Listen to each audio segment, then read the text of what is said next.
My last video started like this. You and your family are going broke right now, and you don't even know it. And this is the truth. Since this video opened a debate on the subject, I felt I need to elaborate on it to make it a little bit easier to understand. The important thing to understand is that a little inflation is not the end of the world, and it may be necessary to allow the economy to grow.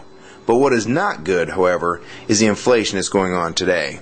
In my last video, I mentioned the gold standard, and this was to emphasize that it would keep the Federal Reserve from circulating too much money and devaluing the currency that you already have. It's all about the percentage of money you have versus the amount of currency in circulation. To make the math simple, let's say there's a total of $10 million in circulation, and you have $1 million. This means you have 10% of the total currency. Now imagine if the Federal Reserve decided to issue another $10 million and put that in circulation as well, for a new total of $20 million. But you didn't get any of the new money to offset the imbalance. So you just went from having 10% down to 5% of the total currency in circulation. And even though you didn't spend a dime of your money, the value of the currency you saved just got cut in half.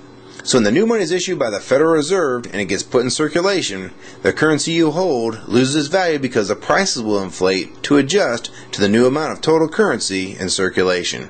So let's look at the current inflation this way. Say you're a teenager saving for college.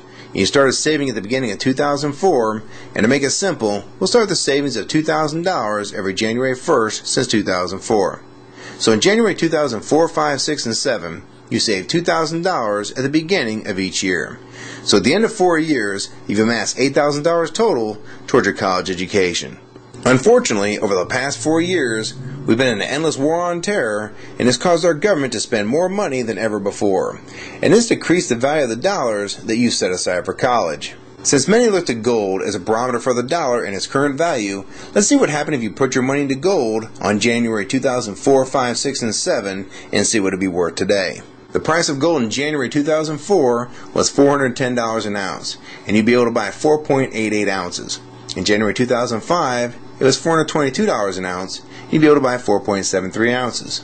In January 2006, it was $560 an ounce, and you'd be able to buy 3.57 ounces. And in January 2007, it was $630 an ounce, and you'd be able to buy 3.17 ounces. So this gives you a total amount of 15.57 ounces of gold in your possession. And that 15.5 ounces of gold would now be valued at $14,484 at the current spot price of $930 per ounce. So the inflation over the last 4 years has been a total of $6,484. So the buying power for that original $8,000 you saved has been reduced to roughly $4,480, almost half. This is destroying your ability to save money, causing you to lose a good portion of your savings without even spending it.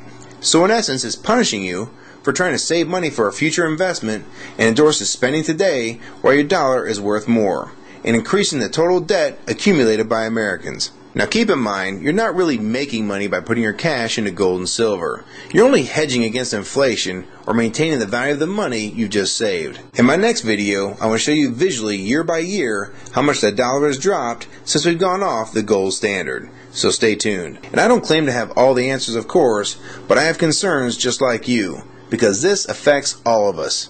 Even people from other countries will be affected by things that happen in the United States in one way or another. This is a very small world we live in, and what affects one country, especially one the size of the United States, will undoubtedly affect the others. People need to be aware of the cause of all these prices going up to fix what's been happening to our savings and our earnings.